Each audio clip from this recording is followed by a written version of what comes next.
President Cyril Ramaphosa has strongly defended multilateralism at the G20 Summit in Osaka. To talk to us more about how governments develop their strategies, we've invited the CEO of a leading strategy consulting firm, Abdullah Verachia, from Strategist. He now joins us via telephone. Abdullah, good evening and thank you so much for joining us on The Globe. Good evening. It's a pleasure to be with you. Now, as G20 leaders grapple with the world's biggest problems, what's your advice to President Ramaphosa tonight? I think obviously President Ramaphosa went across to Japan with a very difficult period back home in terms of the reaction to his SONA. There's lots of pressure in terms of the inability of state-owned companies to be able to pay some of the short-term liquidity that they have. So he obviously goes across with the Minister of Finance and a number of other ministers in a very difficult economic period back home. So I think part of, going into an environment of the G20, which is a representative of countries which represents more than 80% of the world's population, it's the leading economies in the world, is to be able to use the opportunity to be able to engage leaders, heads of state, and ministers of finance in terms of developing more deeper partnerships and really at an economic level. Now, the U.S., in terms of President Donald Trump and Xi Jinping, expected to meet tomorrow, how would you describe the strategy of these two leaders and the impact of their discussions, and obviously with the whole world watching to see what the results will be? So I think rightly, as you say, much hangs on this relationship between China and the United States of America. The reality is that these are the two largest economies in the world. China, the largest population in the world. And we've seen in the last 3 months the consequence of what happens when we've got a trade war and challenges in terms of the economic consequences of that trade war between China and the United States of America. We don't only see the consequences in those two economies. We see the consequences in almost all of the other economies in the world.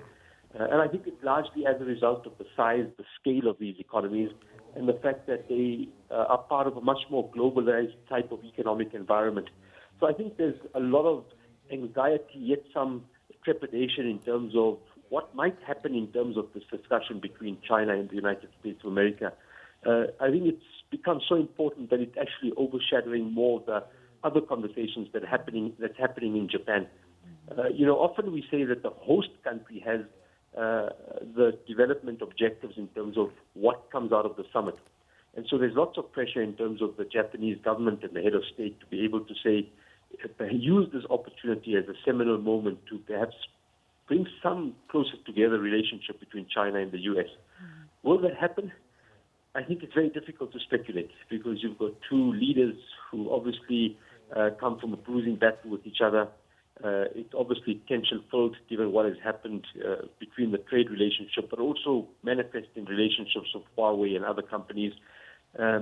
We foresee the possibility that there'll be a coming together, but I think it's dependent on how the heads of state go into the meeting and obviously the vantage points that they come from. What is this trade war really about? Is it about, competition? So it's obviously around competition. It's the fact that you've got two large economic powers centered, one in the east and one in the west. It's also the fact that the United States of America has started to, look at the localization of its economy, the protectionism of American companies. China has really in the last 10 to 15 years accelerated, specifically in the last 5 years, become quite a global player. And so Chinese companies have started to internationalize at an unprecedented rate. And then it has had consequences in terms of its internationalization foray, but also consequences in terms of the competitive landscape for both Chinese and U.S. companies. So I think that's the one. I think the second one is also this issue of hegemony. It's really where do partners align in terms of forces with regard to economic balance of power, and which countries are aligned to China and the United States of America. It's unprecedented where we are in terms of the type of relationship between China and the U.S. In my view, I think it's healthy for the global economy if these two large economies have a much more closer working relationship. Is that idealistic? Perhaps. is it possible that at least we get a much more better relationship between the two post tomorrow? I think they both have realized, in my view, that the consequences of them working apart is worse than them at least finding a way to work with each other. Let's just speak about the impact of this trade war already on countries like Germany. Just to quote a statement from German Chancellor Angela Merkel, where she says that she hopes that discussions between China and the US on the margins of a conference, along with other talks, will perhaps lead to success, because they've already felt the heat in terms of, being exposed and already suffering from the impact of the soured trade relations between the two world's largest economies. Of course, I mean, if you look at the implications, and Germany also being one of the top 5 economies in the world, is that the consequences have been felt in a number of sectors and also a number of economies. There's been a significant impact in terms of the industrial manufacturing sector. We see the impact in the agriculture sector. We see the impact in terms of device manufacturers like Huawei, and the consequential impact in terms of telco companies around the world. And so what had happened is all of these companies and sectors have started to permeate the impact in countries. And I think Angela Merkel has come out quite strongly to say that it's in their interest in terms of global trade, and also in the interest in terms of bilateral relationships between these countries, that at least we see it coming together. I think it's not only been Germany taking a stand, but I think a number of other countries, including our own South Africa, saying that it's important that tomorrow is seen as an opportunity for China and the US to come together, but also some of the traditional allies and partners to say that given that the G20 countries have come together, given that Japan as the host country has the mandate to be able to determine the agenda and play the lead role in terms of the makeup of the summit, that it uses that opportunity to be able to bring these parties together. And it's always opportune when political leaders and ministers of finance come together and engage, that at least there's some eyeball-to-eyeball connection. There's the ability to connect at a human level and say, we've now seen the ghastly potential implications of this trade war. Perhaps can we find a way to find each other? Now, just looking at President Trump saying that he hopes that the talks will be productive with his Chinese counterpart, but in the same breath stating that he had not made any promises about a reprieve from escalating tariffs. Already he's confirming that he's not going to be changing his mind. So in essence, what are they really going to be talking about? Well, I think the important thing for them to talk about is, what are the terms in terms of the trade relationship, and if there's a possibility to be able to address some of the terms, given some of the strong positions of both parties.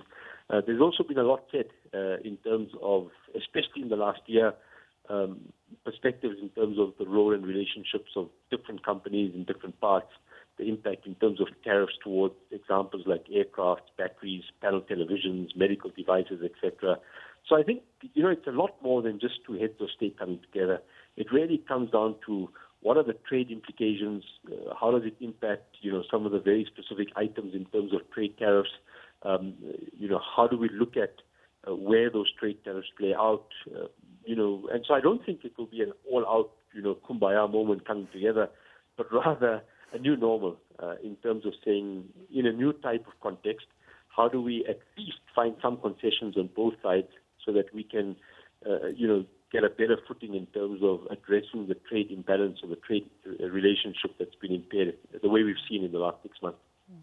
Apart from the US-China trade war, which is the big issue on the table at the summit, there's also the issue, for instance, of climate change, which has divided the G20 nations. In terms of that, the EU is ensuring they want, to ensure that the stance on climate change is kept as it is, and that the US must come to the party. What's your take on some of these issues that aren't really topical at the moment at the summit, overshadowed by the US-China trade war, but are also very important issues?